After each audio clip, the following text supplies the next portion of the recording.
Alors bonjour à tous, aujourd'hui nous sommes très heureux de vous annoncer la sortie d'un nouvel ouvrage qui se décompose en 2 tomes. Il s'agit de la vie d'Elizabeth Seton et, un petit peu quand même, de l'histoire du commencement de l'Église catholique aux États-Unis. Alors comme les États-Unis font beaucoup l'actualité actuellement depuis le retour de Trump, eh bien on s'est dit pourquoi ne pas regarder aussi les États-Unis sous le prisme catholique et de se demander comment le catholicisme est arrivé là-bas, comment il s'est développé, et finalement, est-ce que les Américains, donc j'entends par là ceux qui sont résidents des États-Unis, ont-ils finalement des saints patrons sur lesquels se référer? On parle beaucoup des saints européens, on parle quelquefois de saints nord-africains ou orientaux, et on ne parle jamais de saints qui aient pu, ou de personnes qui aient pu avoir une vie sainte aux États-Unis il y a un certain temps. Alors, comment présenter finalement cette sainte de l'Église catholique? Eh bien, en quelques mots, avant d'abandonner les ombres de l'erreur pour les clartés de la foi, Élisabeth rencontra d'immenses obstacles sur son chemin. Courroux de sa famille, abandon de ses proches, perte de sa fortune, ruine de ses légitimes ambitions pour l'avenir de ses enfants et perte de ses droits au sein d'un pays protestant qui concédait à peine à ses fils catholiques le droit de vivre. Dans l'Amérique du Nord, à cette époque, la conversion d'un protestant au catholicisme était un fait exceptionnel qui, lorsqu'il vient à se produire, est un sujet d'étonnement et de scandale universel. Quand une âme longtemps attardée dans l'erreur a entrevu la vérité, elle voudrait l'embrasser. Elle s'élance à sa rencontre. Autour d'elle, si ton conspire à l'en éloigner, les opinions, les mœurs d'un pays, une famille, des amis, la société tout entière, que fera-t-elle? Elle va lutter, elle va souffrir, plus, puis, forte de sa conviction, elle atteindra l'objet de ses désirs en s'appuyant sur l'obstacle même. Pour s'élever à ses renoncements, il est besoin d'avoir en soi une rare énergie, une foi vive et profonde, une haute idée de destinée éternelle. C'est la réunion de ces sentiments que nous allons admirer chez Elizabeth Seton. Ils l'ont fait grandir devant les hommes et pleine de mérite devant Dieu. Nous les découvrirons en elle dès son enfance. À mesure qu'elle avancera dans la vie, nous apercevrons de plus en plus qu'ils sont le secret et profond ressort d'où partent ses résolutions et ses volontés. Alors ici, c'est un bel ouvrage, hein. On a réédité les 2 tomes qui font chacun à peu près 420 pages à lire.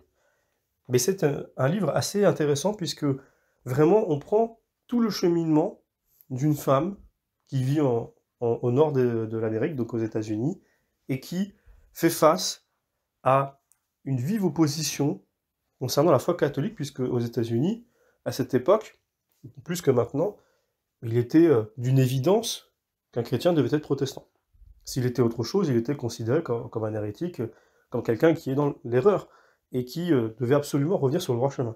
Et donc cette femme, et encore une fois, je le précise, encore une fois, la foi qui vient dans un lieu par l'intermédiaire d'une femme. C'est très important et c'est très impressionnant le nombre de femmes qui, dans l'Église catholique, ont ramené la foi dans des lieux où il y avait une certaine violence, où on pourrait se dire, cette violence, cette opposition nécessite peut-être le caractère d'un homme pour pouvoir y faire face. Et quand on se rend compte que dans tout un tas de situations, ce n'est pas la seule situation où l'on retrouve euh, une foi qui se déclenche au travers d'une femme.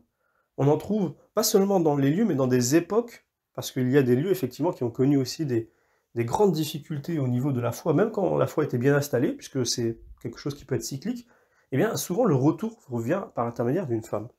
C'est assez impressionnant.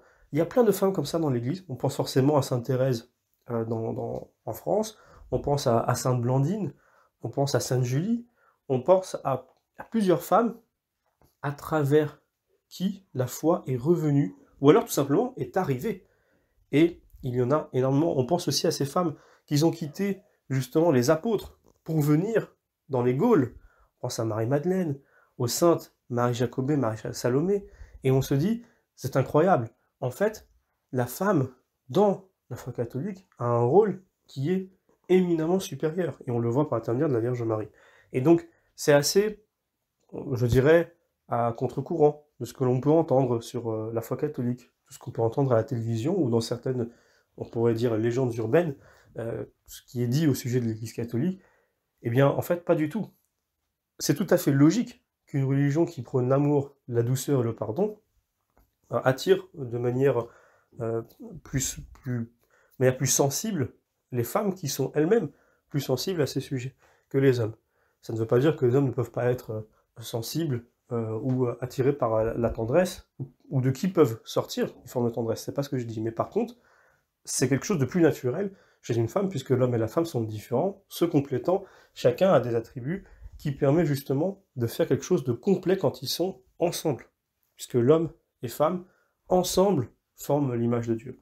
Eh bien, je pense que cet ouvrage-là est un ouvrage majeur pour comprendre comment le catholicisme est arrivé aux États-Unis, et donc qui nous permet d'avoir un autre regard sur les États-Unis aujourd'hui, loin de toutes ces chamailleries, de tous ces débats qu'il y a d'un point de vue politique, géopolitique, etc., qui sont très souvent d'ailleurs légitimes, hein, mais en tout cas, ce qui nous permet de profiter justement que ce soit le sujet d'actualité, et peut-être que ça le sera encore un petit moment, pour pouvoir nous dire, bah tiens, intéressons-nous aussi aux États-Unis par l'intermédiaire de ce prisme-là. Et donc, évidemment, je vous propose de vous procurer ces ouvrages. Ils viennent en 2 tomes, tome 1, tome 2, et donc vous pouvez vous les procurer comme à votre habitude. Et comme toujours, nous vous remercions et nous vous donnons rendez-vous pour la prochaine parution.